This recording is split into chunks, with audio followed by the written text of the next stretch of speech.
This video is brought to you by Squarespace. Hey indie filmmakers, I'm Griffin Hammond. I'm Nick Bodmer, and today we're talking about the filmmaking journey I took with Griffin to Madison, Wisconsin to film the Ironman triathlon. Nick, it was great seeing you in person. We got to physically see each other, which was nice. Yeah, Nick flew out from Vegas to Chicago. I picked him up. We drove to Madison, Wisconsin because we have a friend, Matt, who is a triathlete. And he's done, this was his third Ironman competition he was doing. Can I just say off the bat, Ironmans are insane. I had read what they entail before, but being present for so long while someone is physically exerting themselves is kind of mind-blowing. Yeah, for anyone who doesn't know, you maybe know what a triathlon is. It's swimming, biking, and running. And an Ironman is a specific distance. It's a 2.4 mile swim followed by a 112 mile bike ride and then a full marathon of running. It's a 26.2 mile race after that. So yeah, our friend Matt, it took him nearly 13 hours to complete this thing, which is it's nuts. A very respectable time. Is it fair to say that the 2.4 mile swim and the 112 mile bike ride are marathon distances for those sports? I mean, they must be comparable, but I feel like everyone you talk to says that the run is the hardest part. Maybe I have that wrong. That's true. The but bike, it is also the bike the last takes the part. longest. Yeah. There's a logic to the order of it that you couldn't finish with a swim because everyone would not survive the swim. They would be dead. And you can imagine the bike ride. If you finish with the bike ride, everyone would just be crashing at the end. But, right. Yeah. So this was actually my second time filming our friend Matt doing an Ironman. I actually filmed him 3 years ago in Louisville. And for some reason, it took me that entire 3 years to finish his film. So when I flew in to visit Griffin, we were going to go up to Madison for this Ironman, and while I was at Griffin's house, he was finishing up this video that he had started 3 years before.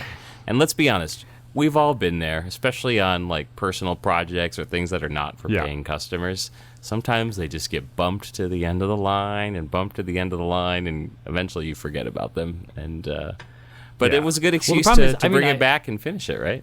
Yeah, I loved the project, and I was very proud of the footage I got 3 years ago. And but it's always the lowest priority, even below parenting. It's let me be a good dad at home. If I have extra time, let's record the podcast. And I'm doing my job and all of those things. And then the unpaid project for my good friend Matt, as much as I love Matt, it's always the fifth priority on my list. And so I never have free time to work on it. Right. I'm sure our audience can relate to that. Yeah. I thought it was funny that the video was older than my son. That I shot this thing in the fall. I think it was October or November of 2018. And then Peter was born in December. And then I finally finished this video. It's just crazy to have a video that old. Yeah. Well, it's done, right? Did you officially finish it? You did, right? Yeah, I gave it to Matt. I'll have to put it on YouTube so everyone can see this thing. And then essentially what we shot in Madison is the same thing. It's full of gimbal shots and drone shots covering a little bit of the swim, a little bit of the bike, a little bit of the run.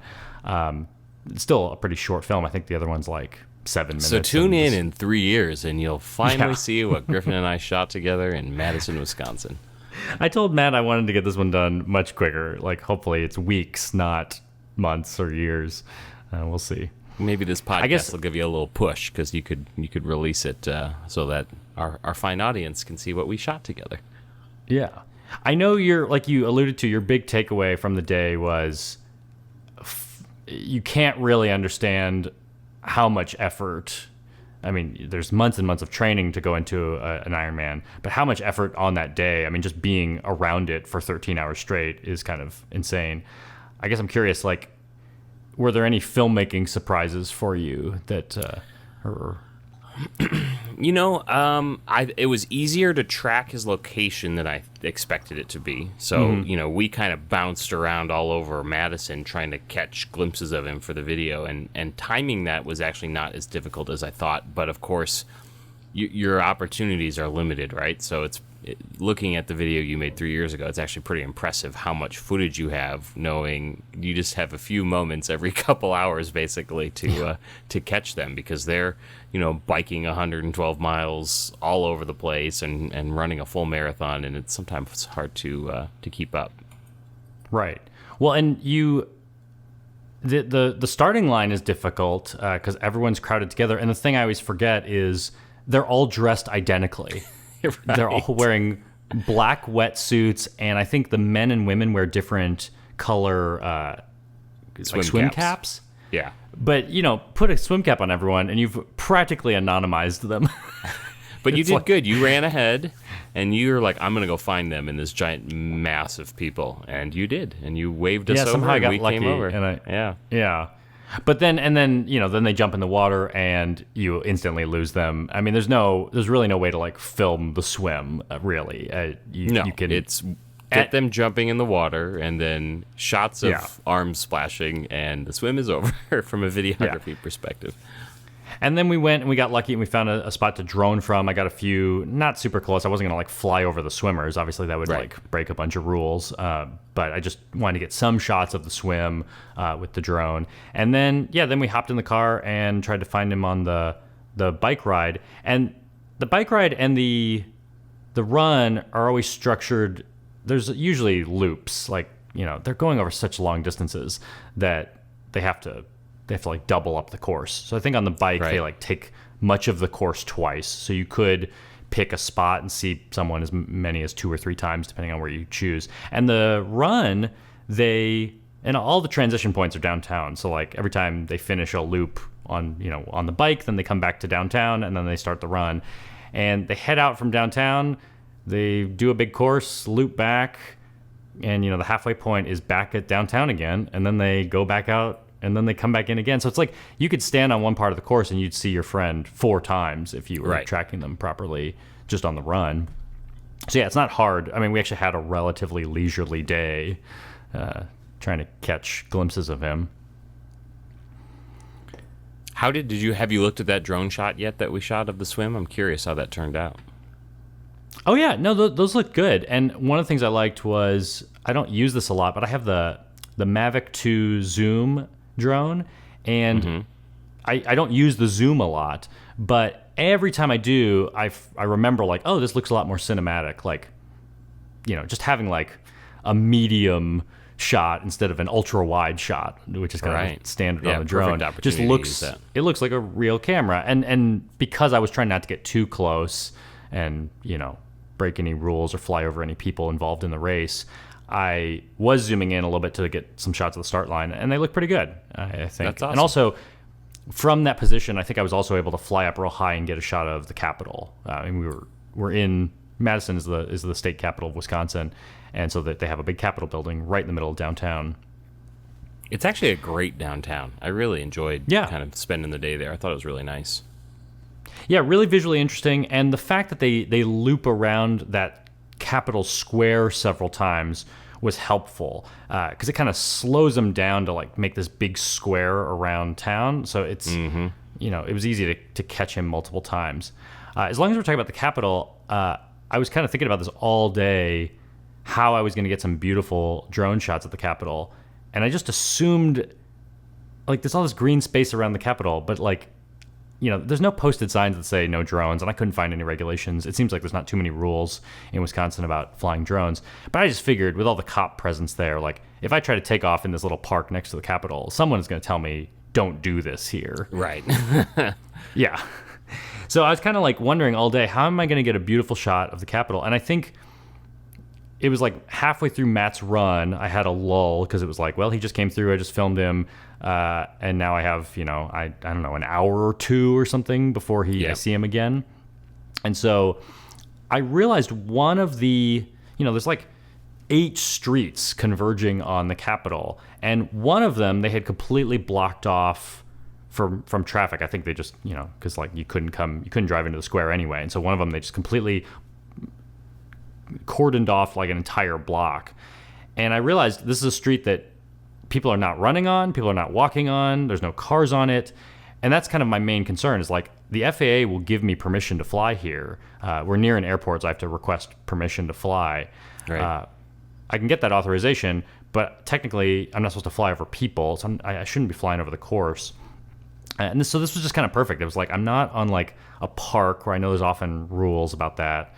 There may be some rule about like not flying over streets, but I felt pretty good and safe about flying over a shut down street. And so I just kind of just went up and did a couple back and forths and got some really nice shots heading towards the Capitol. And I got, I bought insurance, as I always do in these kinds of scenarios, from a company called Verifly, which it's like, I think it was $25 to cover like $1 million of liability. Pretty much I'm worried like, if the drone goes crazy and it crashes into a person or crashes into a building and does some damage.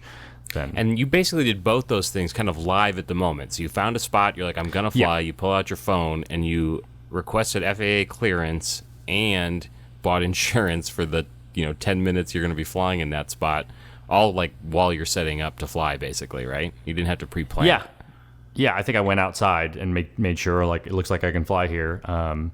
Although I'm trying to remember the order of operations.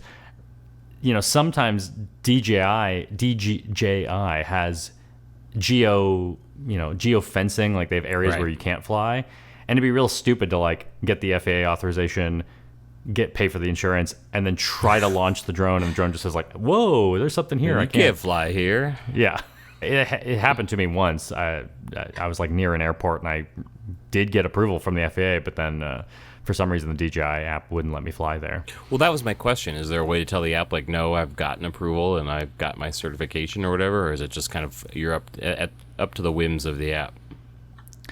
It's usually pretty good. I think the problem was like in Iowa, I was very close to the airport. So like I think the app probably thought I was at the airport. Like like you can't fly over the airport.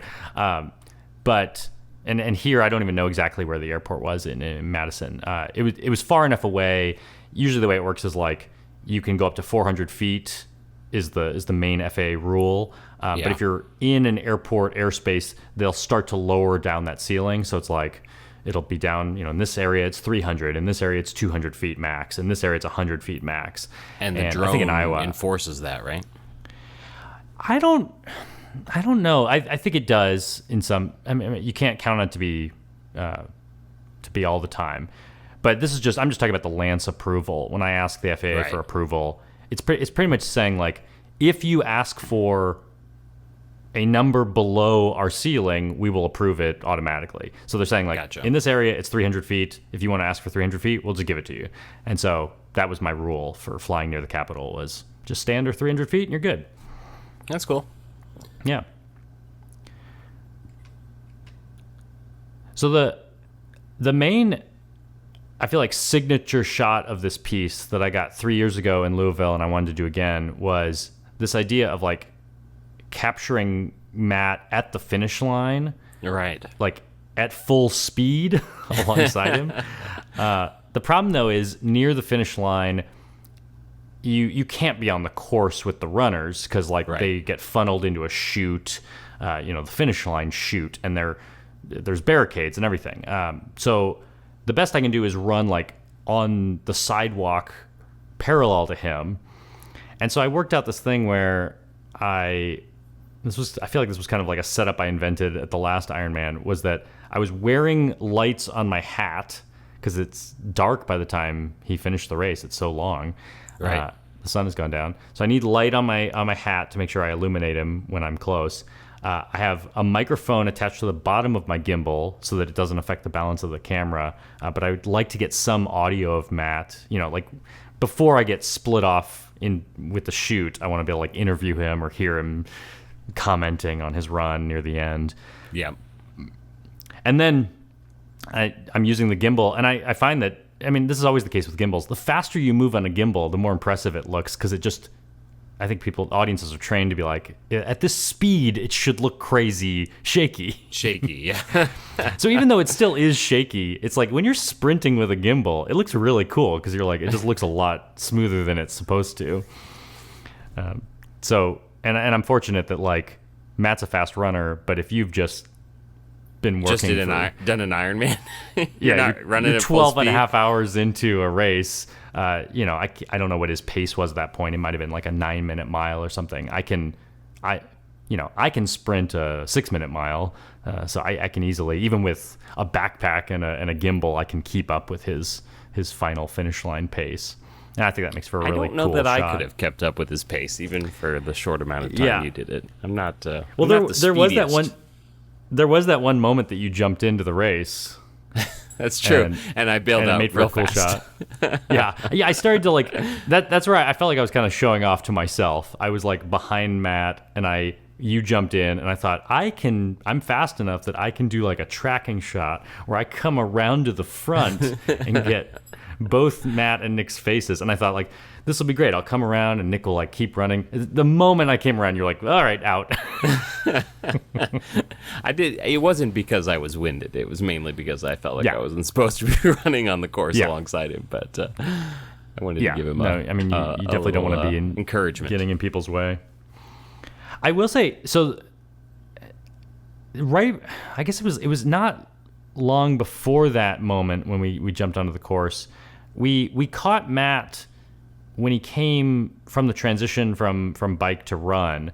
We like staked out this spot at the top of this hill, which was kind of a perfect spot to wait for him because we could see him, like we actually could see him with my telephoto lens finish the transition off the bike. Right. Really far away, but I brought my longest lens, the 100 to 400 millimeter Lumix lens. And then on this hill, it was like we can see him for a while as he comes up, so we'll get some good shots. And I can't remember, did you shoot anything there? Anything on the iPhone or anything, or with your camera? I shot still photos. Oh, yeah. And then I was all set up to shoot my video, and so we're waiting there for several minutes, and finally he comes up the hill. I start pointing the camera at him and running with it. Then when he came around the corner, I ran with him a little bit on the gimbal. I think I must have switched lenses, and then I ran with him, and I came back and I looked at the footage and I realized maybe I did get him on the telephoto lens on one camera, but I fully did not record him on the gimbal shot. I just like ran with Matt for like a minute and realized I had no footage. Oh well, these things happen. Yeah. And so then I was like mad at myself because I felt like it was like an important moment. I think maybe I'd asked him some questions, or it just felt like it was the beginning of his run. Wasted opportunity. Yeah. It was like mile one. This would be a key moment in the narrative. But so I kind of like stood there for a second thinking about what to do, and I started to realize because he has to go around this square, it's like I have to walk 1 block, but he has to run 3 blocks. And so I was like, maybe I can catch up to him. And so I started just like running, and I think I had, I think I'm holding 2 cameras, and nothing's organized, like nothing's ready to shoot. But I'm just like running, just to, it's like I need to, hopefully I'll see him and know where it's even possible to film him.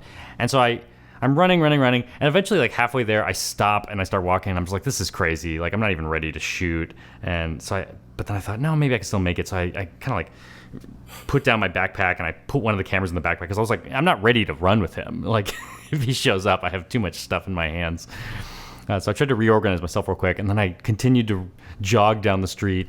And right as I was doing that, I saw him, but he was way ahead of me. And I was like, oh no, I've already come this far. I have to get the shot. And so I just started like running full speed after him with this backpack and this gimbal ready to go. And I started rolling. But it's funny because I was like filming him for probably like 30 seconds before I ever got up next to him and he realized I was there. Like and a then by the lion time I chases finished a gazelle. By the time I finished the shot of him, I was probably like, I don't know, I was probably a mile away from where I started. But you got it. Yeah, but I got the shot. That's the level of effort you'll put in. And it was funny because I was at that where the run started, and all of a sudden you were just gone. You're like, bye. We're like, where'd Griffin go? Yeah. And you were gone.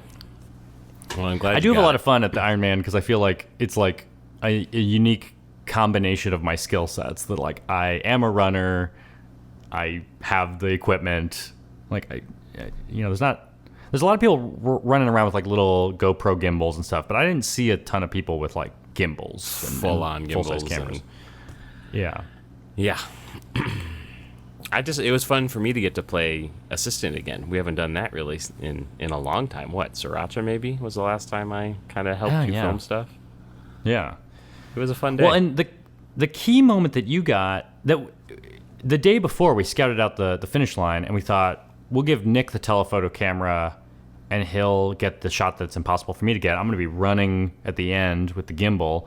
It'd be great if Nick could just hang out at the finish line, like pretty much at the end of the shoot, and like see him come through the finish line with the telephoto lens. But then on the night of the race, when we scouted it out again, we realized like, oh no, 1,000 people are exiting here. There's no way to set up a shot like looking down. Yeah, we thought we could stand basically at the very end, shooting down towards the finish line because it's such a long lens. Like we don't have to be close, but there's just too much obstruction. And it was lower than the finish line, so it was really hard to get an angle with all the people coming through. Yeah. So you actually found a spot. I thought you were going to shoot from the bleachers, but you found an even better spot. Yeah, I was doing the bleachers, but there was enough people that even standing on the bleachers, because everyone is basically standing at that moment, that I felt like I was getting blocked too much, and so I just pushed my way to the very front barrier so that I was like, I could basically hang the camera over the finish line, or at least the chute right before the finish line, and kind of pick him up coming down the chute and pan over real quick as he crossed the finish line. Yeah, and it's a perfect shot. Did it work? I didn't I was like, I don't even know if I'm going to get the focus right. I was a little worried about the shot. So no, it's in focus, and it's like, the shot is only like 1.5 seconds of like what we actually need. It all happens fast. But there's something really beautiful about a wide shot at the finish line. You see so much more lights. Panning past the lights just looks really cool in a way that like a telephoto shot from a distance just wouldn't have captured that intensity, I think. So I'm really glad you got it. Boom. Teamwork. Yeah. So you were sprinting on the other side, basically, while I picked up this panning shot and stood very still because running is not my forte. Yeah, it's like technically, I already mentioned like the mistake where I wasn't filming when I meant to be filming. Like I made so many mistakes that day. It's kind of a messy filmmaking experience to do that kind of thing. But like the finish line is a good example of like we're breaking a pretty fundamental filmmaking rule, like the 180 degree, setting up your cameras rule. Ideally, we'd both be on the same side of the finish shoot. I was coming in on one side, you were filming from the other side. Yeah. That's the problem with a shot like this. It's like there's a million signs that say Ironman and clocks and all these things you can't flip. But yeah, it's just like, the bleachers were on one side, you had to be on that side. And for me, I scouted out both sides of the shoot and realized I wanted to be on this inside curve because it allowed me to get this really nice pan of Matt as he turned the final corner. I'd rather be on the inside of the corner where I can see the Capitol building behind him rather than being on the outside of the corner where it's just like a taco shop or something in the background. And you showed me this shot, and you had to really... So you got him making the final turn into the chute, and then I think you kind of had to sprint a little bit to get back into position to kind of follow him along, and you had to deal with a lot of foot traffic as you moved at running pace. It was pretty cool looking. Well, yeah, and it's one of those things, when you look at the shot, it looks more dangerous than it is because like it's a wide... I'm trying to remember what lens I'm shooting with. I mean, I might be shooting with the 8-18. I might be shooting with my widest lens. And so the movement looks faster and more dramatic than it is. But yeah, I let Matt kind of get ahead of me on the curve because I want to get the full curve shot. But now I have to like run around a little fountain thing and then like run into the crowd. Actually, it looks like a crowd, but really I'm mostly not running through a crowd. I'm running next to a crowd because they're all like shoved up against the barricades and I'm giving them some space. But when I got near the finish line, it started to get a little bit more crowded in my way. And some guy had let his dog on a leash go a little bit too far. It was like the leash was like 10 feet long. And so I ran, and I was fully aware of what was in front of me, so it's not like I ran into the dog. I kind of like came to a stop at the dog and then had to kind of jump around. And then to catch up to Matt, I had to like speed up again and kind of burst through a crowd of people. Then they gave me space, but yeah, it all looks very like when you watch the footage, you're like, it looks like a wild car chase. It looks cool, and you got the shot too. Yeah, I got the finish line shot. I'm really happy with how that turned out. The other gimbal shots that were really fun were Matt picked out like the perfect spot on the bike for us to go, because part of the problem with the bike is that they just come by so fast, because I think they're traveling like 20 or 25 miles an hour sometimes. Yeah, and zoom. Yeah, which would be great if it's like a drone shot, but for setting up on the side of the road, you don't want to be on a straightaway. Matt picked a really nice spot. He knew there's this place where it's like a really hard uphill climb, and so all the fans kind of go there, all the spectators go there to put on a big party and kind of make the hill more fun for the Ironman competitors. And so he instructed us to go there, and it was perfect because when he's coming up the hill, he's moving slow enough that I'm able to gimbal alongside him for a pretty extended period of time, like a solid 45 seconds of really cool gimbal shots alongside the bike. And do you remember that firefighter that was there? Yeah, there's a firefighter raising money, and he was, he'd pick somebody out, one of the bikers going up the hill, and he would jog alongside them and give them encouragement, and then he'd run down the hill and he'd do it with the next one. I mean, the guy was working hard. It was pretty wearing impressive. The full like firefighter suit. That's right. He had the firefighter pants on and everything. Yeah, so he was working hard. Good for him. I think I captured him in one of my drone shots. That was also like a good place to drone because I was able to like set up the drone on the side of the road where I'm not flying over anybody and get some safe shots. Yep. And also just being out in the country there too, I was able to get a few just nice like countryside, rural looking drone shots. Hey Filmmakers is brought to you by Squarespace. From websites and online stores to marketing tools and analytics, Squarespace is the all-in-one platform to build a beautiful online presence and run your filmmaking business. In the last month, there have been a few high-profile downtimes for some major social media sites. And so it's a good reminder that if you're tying your marketing plan to one site, someone else's site, and it could go down, it could give you a real headache. So the idea of running your own website, having control of your own marketing plan, having control of your own email list, take control of your own narrative, build your own website with Squarespace, and you have control of your own story. So check out squarespace.com for a free trial, and when you're ready to launch, go to squarespace.com/Griffin to save 10% off your first purchase of a website or domain. So you took some photographs at the Ironman, and I did.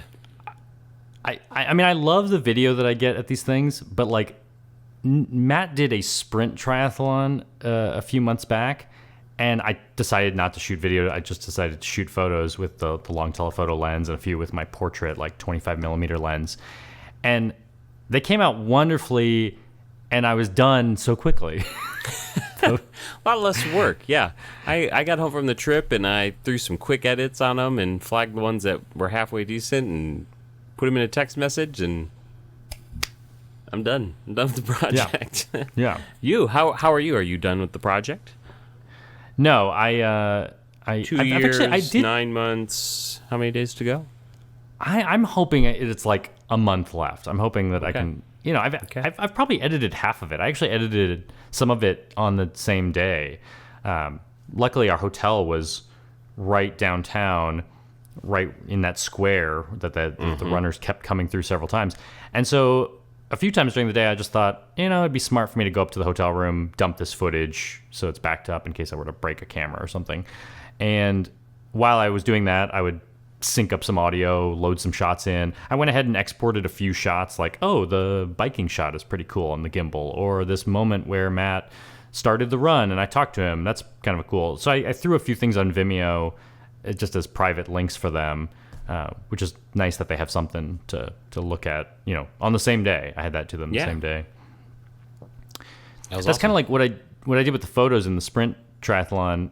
I think I was able to send them via Bluetooth or Wi-Fi from my Lumix camera to my iPhone, loaded them. I think I actually was able to transfer the raw files that way and loaded them into Lightroom and did some quick edits. Like I think I had like a 10-minute walk back to my car from the triathlon to my parking spot. And in those 10 minutes, I just did like quick edits on all of them.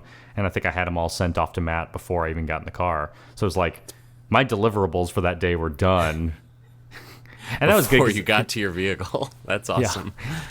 Being a sprint triathlon, that's like, I can't remember the exact distances, but like I think the run is just a 5K. So the whole thing is like an hour instead of like a 13-hour Ironman. It's like a 1-hour sprint triathlon, which was a lot of fun to shoot because it's over pretty quick. And I was happy to deliver some nice photos from that. Yeah, that looked like a lot of fun. Those photos made me want to go run a sprint triathlon. So that's on my bucket list now. Yeah. Well, let's see. You have run races. You're a runner. I mean, might be generous, but yes, I've run a couple 5Ks and one 10K. So yeah, I mean, big so deal. yeah, you've completed the run portion of a sprint triathlon. But yeah, you know how to ride a bike. You don't have a road bike though, right? It's a hybrid road bike, so yeah, I have a bike that would work, and I've got the Peloton, so I've been crushing that Peloton workout, So the bike part of a tri does not scare me. The run, I've done a 10K. The one I was looking at had a 10K in it. It's the swim, man. I don't know. Yeah, I think that swimming can be thing. It's like 750 meters or something like that. Like, it's a long time to swim. Yeah, I'm not a swimmer. I have no interest in this. Matt is always trying to convince us to do an Ironman or something. I'm never going to do an Ironman. No, because I barely run a marathon. I've done 2 marathons and I barely like those. They're a little too long, and I can't imagine myself swimming. So no, I don't think I'll be a triathlete.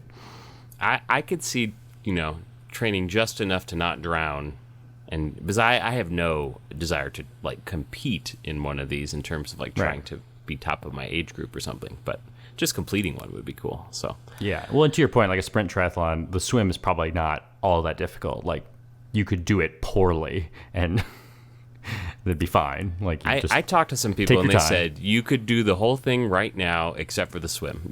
And apparently this, if you don't regularly swim, that's going to be the part that kills you the most. So yeah. So even for the short one, even for the hour-long triathlon, you need to definitely do some training. It sounds like that's what I determined. At least for myself, they said that swim would be rough. I mean, it's not. You could probably do it, but you want to go swim a couple times a week, maybe for 4 weeks before you go do it, just to get a little endurance. And I have a pool in my backyard, but it's nowhere near big enough to like swim laps. So I'd have to go somewhere else. Well, and the thing that's crazy to me about the whole Ironman. Like it's amazing to go visit it and be a spectator, but the logistics of it are insane.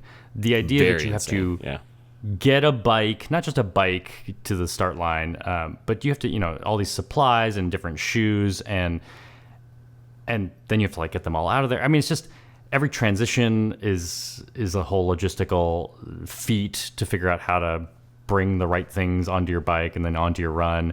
And the expense, I mean, even just like running shoes are expensive, but running is not that expensive of a sport compared to like cycling is pretty expensive. People are bringing super expensive bikes to these races.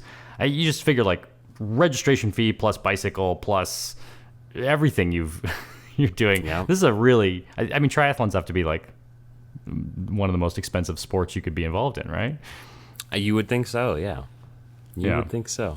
But as Matt likes to point out to me, like, that also makes it, maybe there's a business there for videographers to sell your services. To do this kind of video, yeah. I mean, let's be honest. Like, if me and you were a team and we were going to just, offer this service, I mean, it would be incredibly expensive, right? To film for this type of day and get all these shots. I mean, it would be a pricey thing. Yeah, I mean, you could probably charge $10,000 to $20,000 for an Ironman video. Yeah, which there you go. There's seems a niche crazy video idea for you guys. Yeah, but like some of the people doing these Ironmans have like a $20,000 bike, so maybe they'd be willing to spend that much on a. Well, and I think the amount of training that goes into this, like these people have dedicated like a year of their life to getting into shape to do this, and so there's a big incentive to remember it, Yeah. Like it was actually funny to me though. Like Matt was like. They sell the photos from the finish line, and he was sort of acting like, do I buy them or not? I was like, are you insane? Like, of course, you buy every single one. It doesn't matter what they cost. You have to buy them. I mean, you just did something amazing. So spend the money and get the memories. Yeah. And it's good to support the photographers, even though I don't know how much money the photographers actually make.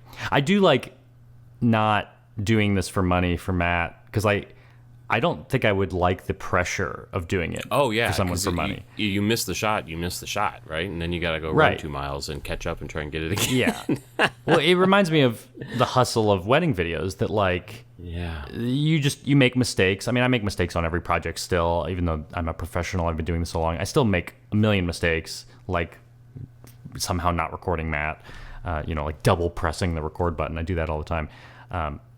And you do that in a wedding too. Sometimes you miss the shot and you just have to like try to make up for it in the edit. And it's the same thing here. Yeah, it's like you might miss a really important moment, and hopefully you can edit around it. Hopefully you got some other cool moments, which I was able to do in this. But yeah, it would be really easy to like miss the transition. Like you're camping out a spot and somehow he just gets past you and you never saw it. That happens all the time. Yeah. So you could definitely have a really bad day filming an Ironman where you just like came away with half of what you wanted. But not us, because we're pros. We're the best. Hire us. It was fun. It was fun shooting with you again. It that brings back memories. Yeah. All right, my friend. Encourage Matt to do more races so that we can go watch him do. I don't think anyone should do an Ironman. Like the amount of effort and exertion is just mind blowing. Not recommended, but very cool to see people who can do it. But yeah, definitely don't recommend it. Not I. No. All right, it was good talking to you. Good talking to you. We'll talk to you guys later. See ya. Bye.